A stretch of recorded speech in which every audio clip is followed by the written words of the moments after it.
Better to just sit down and be like, I'm lost. Because the day you admit you're lost is the day you allow yourself to be found by people who can give you a tip. Everybody doesn't win. And the sooner you wake up to that biology is ruthless, man, then you get a little fear in you. And when you get a little fear in you, you start listening. Because if you're truly afraid, you listen.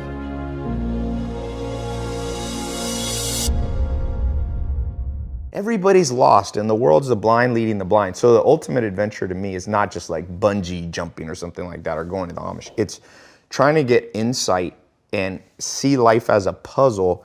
And your goal in life is to seek the adventures that piece the puzzle together. So that at the end of your life, you like kind of get it. You kind of get it. I feel like most people don't get what life is. Like, think about it. It's like, what is life? Like, why are we driven with some basic instincts? What's the purpose, you know? All right, so I know that you actually have a definition of the good life around the 4 pillars. What are the 4 pillars and how does it play into everything? So yeah, I always say health, wealth, love, happiness, like kind of in that order. If you're not healthy, you won't care about anything. So I figured health is the trump card. And then the reason I put money second over love, it doesn't mean like you should try to get rich before love. If you look at Maslow's hierarchy of needs, a classic kind of way to be happy, there's 5 levels to Maslow. So the bottom one is physiological or physical needs have to be met. Food, shelter, water. The second one is safety. You have to feel safe. The third one is love. And because if you don't have physical and safety right, you don't care about love. And if you don't believe me, look up the number 1 reason people get divorced. It's financial issues. So I just figured money doesn't bring happiness, but the absence of money brings unhappiness. So health, wealth, and then love. And then if you get those 3, that's how you get happiness. Like happiness, there's so many books now about happiness. There's a good one called Happiness Hypothesis by Jonathan Haidt. But at the core thing, to me, happiness is like soup. It's like if you make chicken noodle soup, but you forget the chicken, it's not chicken noodle soup. If you forget to put the broth in, it's just chicken and noodles. If you forget the noodles. So that's what I mean. Like happiness is a compilation of a whole bunch of stuff you do right. So the real truth is hard work is 25% of the formula because diligence is known in the common language as hard work, okay?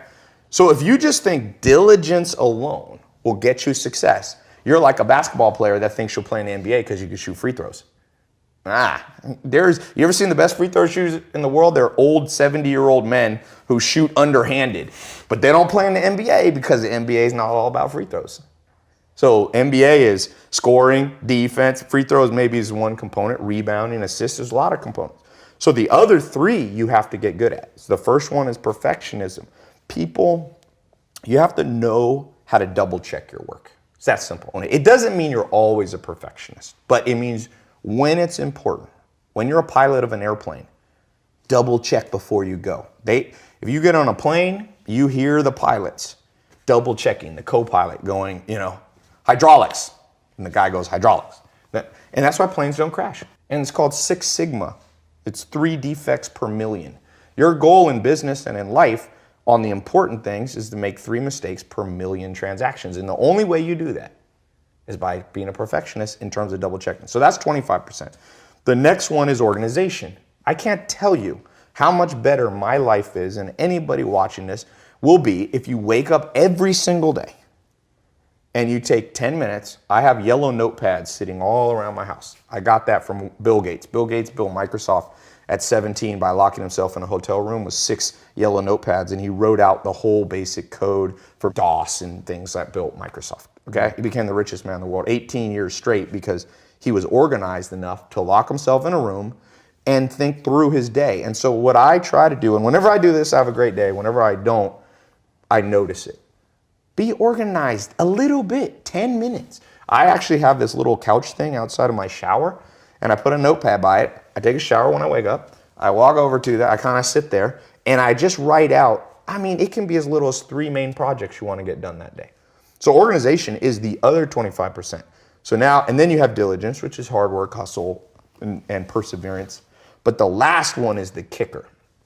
And this is what I was talking about, the rewiring that has to happen. The last one is something called prudence. Scientists call this prudence.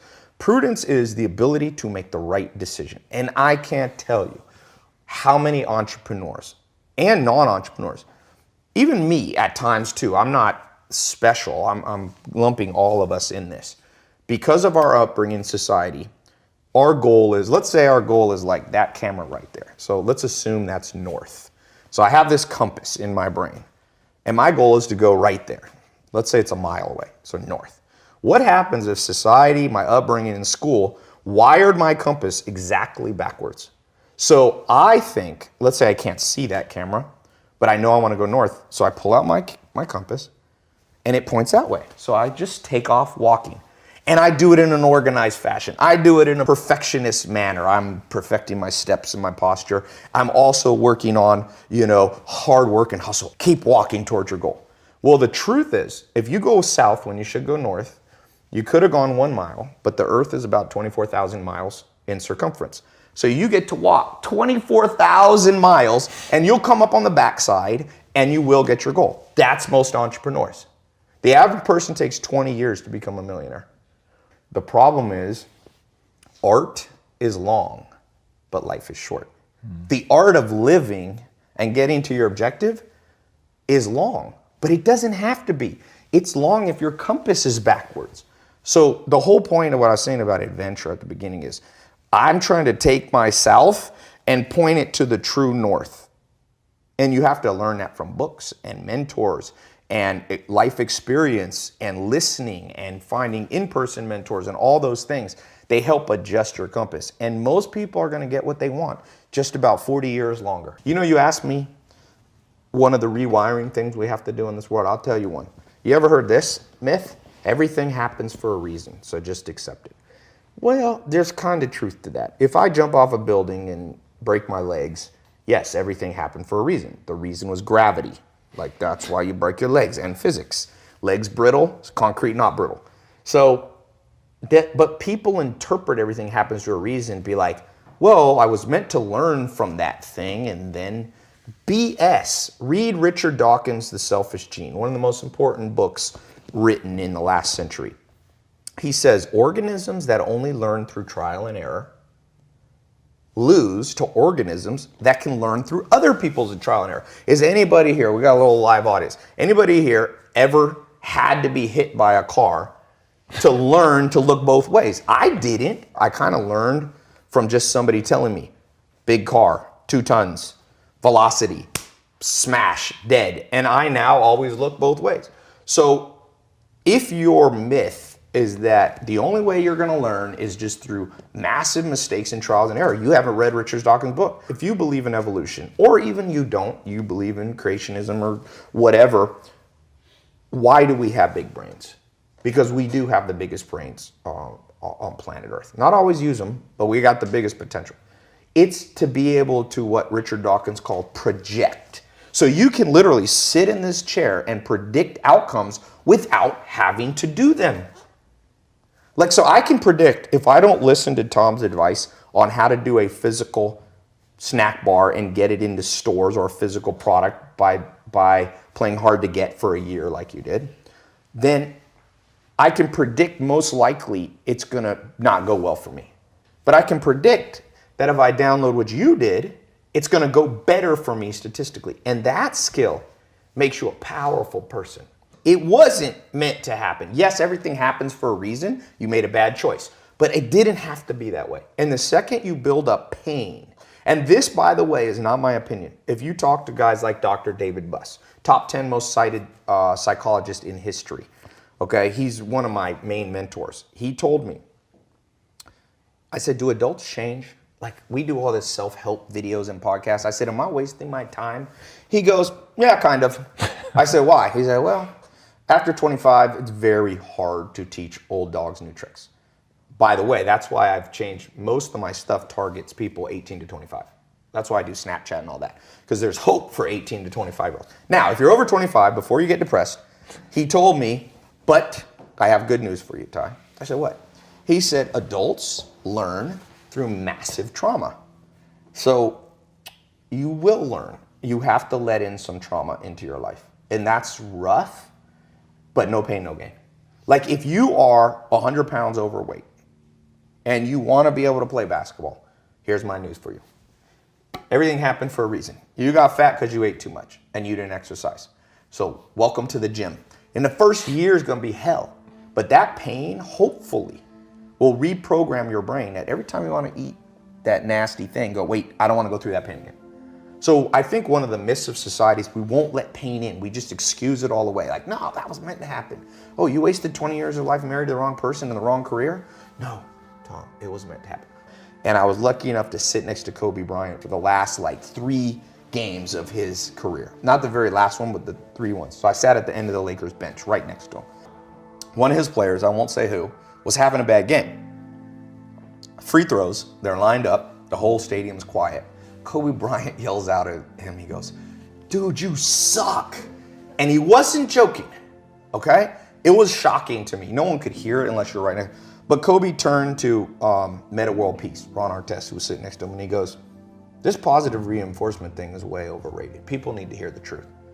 Ryan Kelly, he turned around and looked at Kobe, and I was so impressed. He said, I know. He literally sat down and said, yep, I'm lost this game. And I kid you not, the rest of the game, he excelled. He scored like 10, 12 points off the bench after that. And I was like, see, this Kobe guy gets it. He's a winner. You can't always just bring pleasure and pat everybody. Oh, he didn't say, yo, Kelly, you're kind of not playing well, but you know, it's all happening for a reason, buddy. Relax, no pressure. He just said, dude, you suck. It was like that. And I'm just going, okay, this is the real Kobe. And because we're all narcissists because of society and Instagram and all this, and I'm guilty of that too, we don't like to be uncomfortable because a narcissist's story to themselves is, you're the best. And so your worldview is messed up. That's a wiring issue. Let me put it this way. I meet people who think they're smart, okay? What it really tells me is they've never been around actual smart people. If you're really smart watching this, let's say you have 155 IQ. That's what Bill Gates has, and Albert Einstein were up there. My step-grandfather had 155 IQ. He speaks 14 languages fluently. He can write Chinese. He's a chess master. He can play 3 other chess masters without looking at the board while they look at the board and beat all of them. If you're smart, you can do that. If you're not, I got good news for you. Warren Buffett says you only need about a 125 IQ to be very successful. But it's better to stay in your lane and just go, I'm not that smart, but you can hire 155 IQs. Find somebody that you look at them and you go, this is a person of discipline, motivation, self-motivation. They don't need external motivation. They're motivated from within, and spend all the time you can around them. Then you learn what to do from them. And the sad thing is, if you start a business and your first business doesn't succeed, the way your brain works, you have dopamine receptors. Now scientists have found that dopamine receptors add or subtract.